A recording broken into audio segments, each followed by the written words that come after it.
Hello friends, I am Minu. Today I have come up with Earl Nightingale's wonderful speech where he is talking about attitude. Do you know what is attitude? Attitude is what you think, what you feel, what you behave about anything. How you perceive the world is all about your attitude.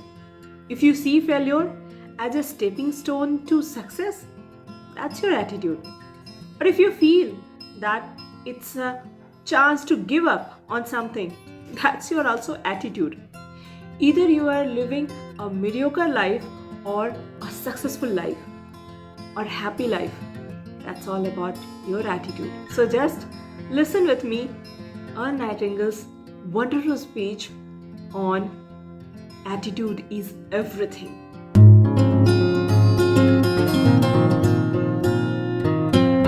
Why do some people do so well in life, while so many more do not? And the first thing let's talk about is the magic word. The experts call it the most important word as far as the results we get from life are concerned in this or any other language. And that word is attitude.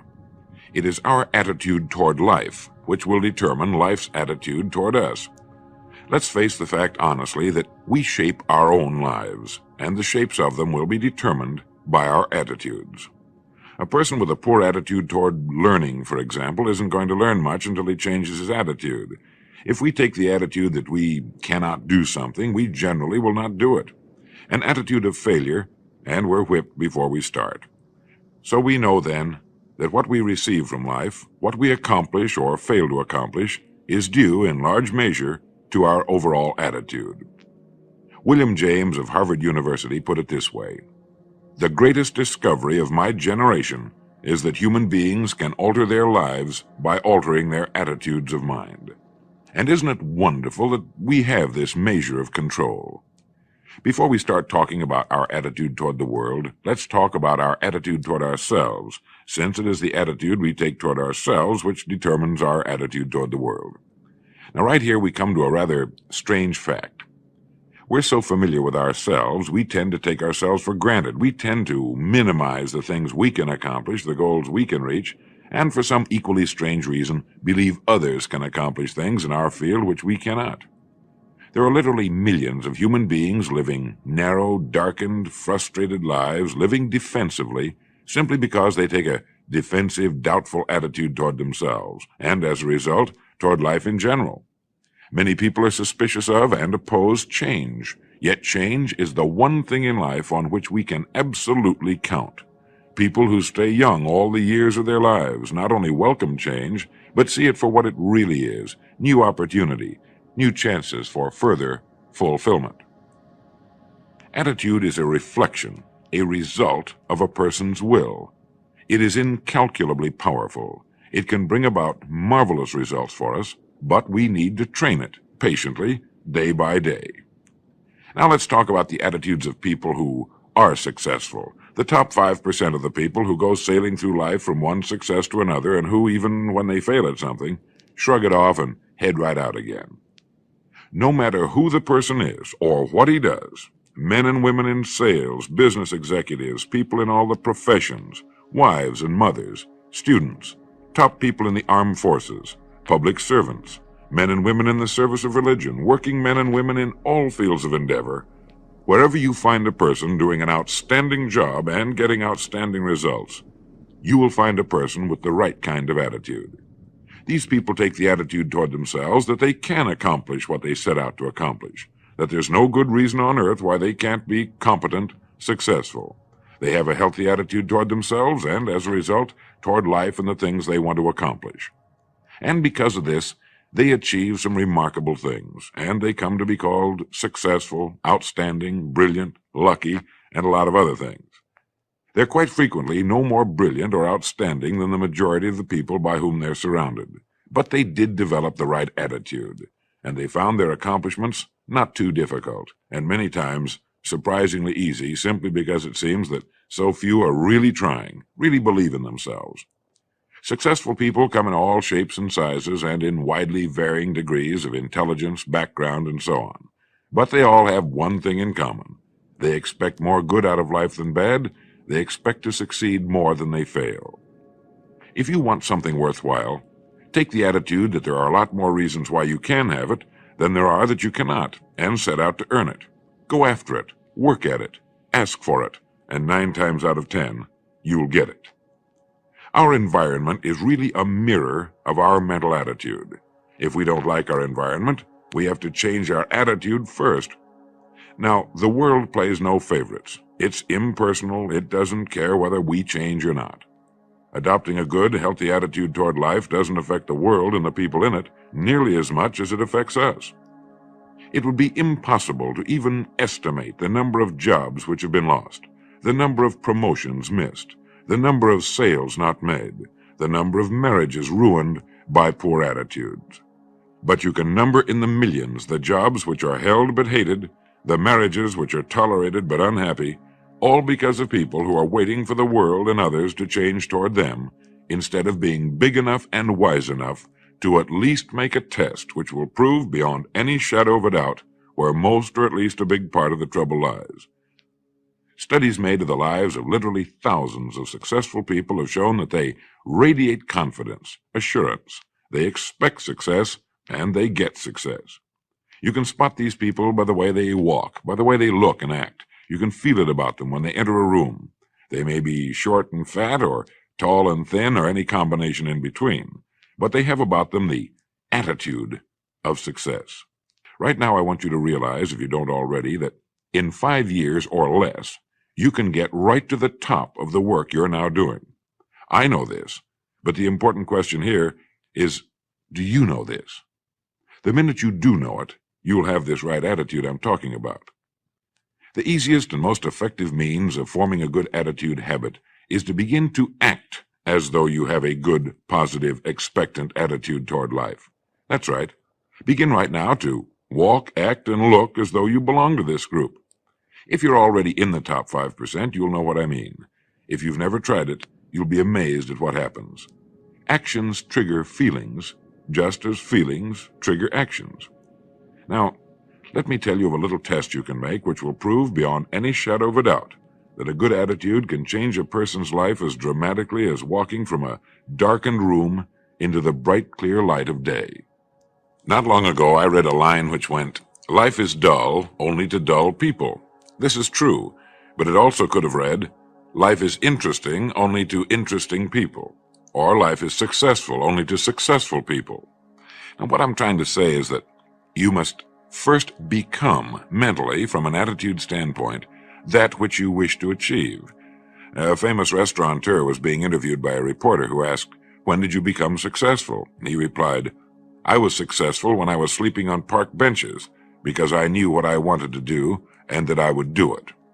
In short, his attitude had been one of success, of expecting success long before the material, the tangible rewards of success had been earned.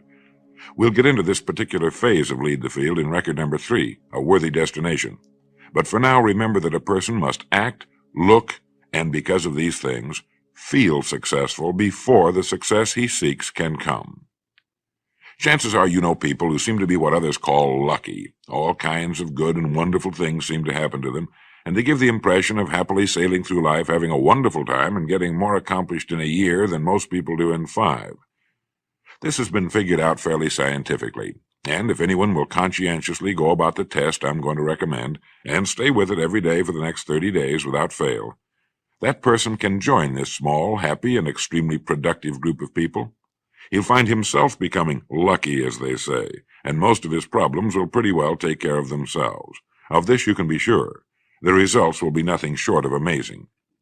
Now, it makes no difference how good a person's attitude has been in the past. Anything can be improved upon, and it's the small refinements upon something already good that makes it great. So here's the test. For the next 30 days, act toward the world, everything and everyone with whom you come in contact, with the attitude which represents the kind of results you want to achieve.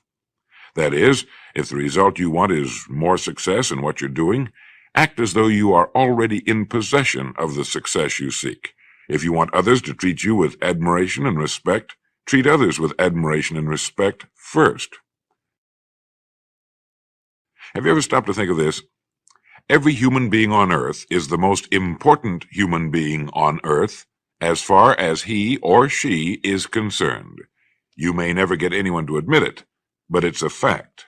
So for the next 30 days, treat every person with whom you come in contact as the most important person on earth, remembering as you do so that as far as that person is concerned, he is. Now, the reason I say treat everyone in this fashion is mainly because this is the way human beings ought to treat each other, and because it will help you form a habit that will bring you amazing and delightful results for the rest of your life. Have you ever noticed that the higher you go in any organization of value, the nicer the people seem to become? You see, the bigger the person, the easier it is to talk to him, to get along with him, to do business with him. Do you know why? It's because he's got a good attitude, and people with the best attitudes just naturally gravitate toward the top. So for 30 days, act toward others and the world at large in exactly the same manner you want the world and others to act toward you. Treat your wife or husband as the person he or she really is, the most important person in your life. And the same with the children. Carry out into the world each morning for 30 days the kind of attitude you would have if you were the most successful human being on earth. And notice how it quickly develops into an habitual attitude. When a person does this, he should realize he has already placed himself on the road to what he seeks. He is right now in the top 5% of the people in this or any other country. He has prepared the ground and planted the seed. He has made of himself a magnet, an embodiment of that which he seeks. Before metal can be cast into a desired shape, the mold, the expectant receptacle, must first be fashioned.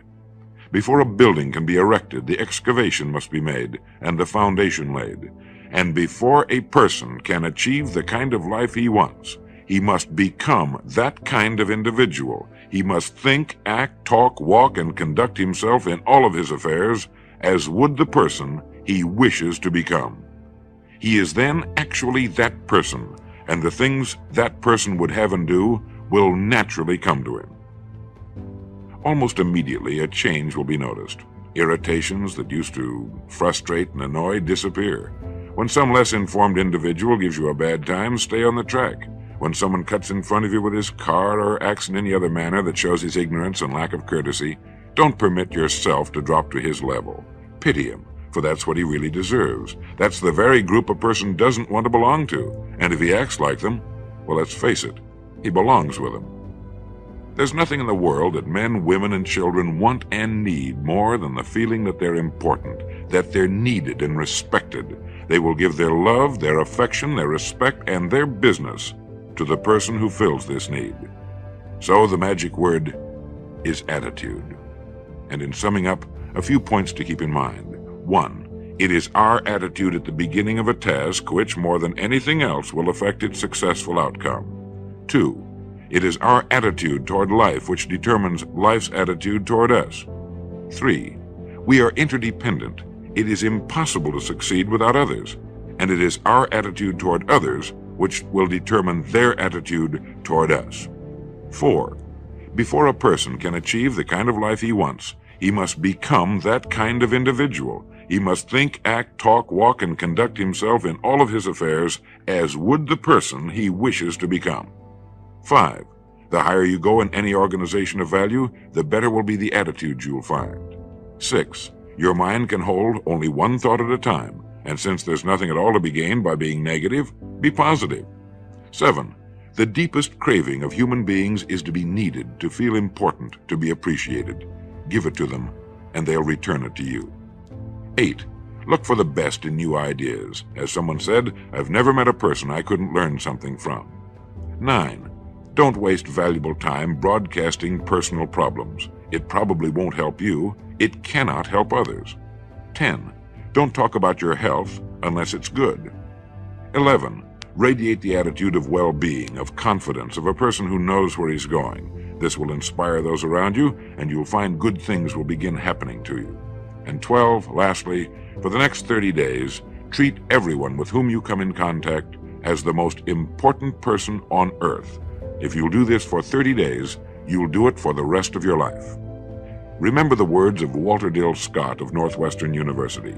Success or failure in any undertaking is caused more by the mental attitude even than by mental capacities. Thank you.